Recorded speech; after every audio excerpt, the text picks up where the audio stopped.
Əksər pasiyentlərimizdə mən rastlaşıram ki, boyun düzləşməsi olayla. Bu olay nədir? Boyun dərəcəsi, yəni bucağı dəyişilir, boyun önə doğru meyillik göstərir başımız, çənə ilə döş sümüyü arası məsafə azalır və boyun ön qrup əzələləri qısalır. Bu zaman nə olur? Xəstə tez-tez boyun və baş əyilən ağrılardan şikayətçi olur. Biz bu zaman əsas məqsədimiz nədir? Boyun ön qrup əzələ qruplarını gərmək, gevşətmək, rahatlatmaq, kürək və boyun arxası əzələlərini gücləndirmək. İndi biz keçək hərəkətlərimizə görsəl şəkildə sizə evdə rahat gündə bir neçə dəfə edəcəyiniz 5 hərəkəti göstərəcəm.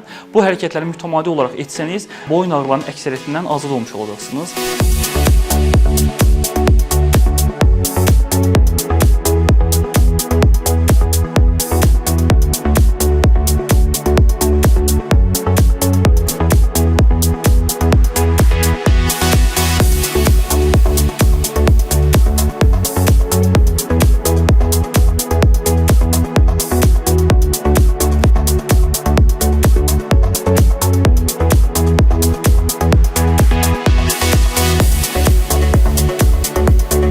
Boyun ağrılarını təbii ki, ətraflı dəyərləndirilməlidir, amma ev şəraitində sizin bəsit, sadə olaraq eləyə biləcəyiniz hərəkətləri sizə görsel olaraq göstərdim. Bunları sayısını və təkrarını belirtmişəm. Mütəmadi olaraq bu hərəkətləri etsəniz, boyun ağrılarından şikayətçi olmazsınız.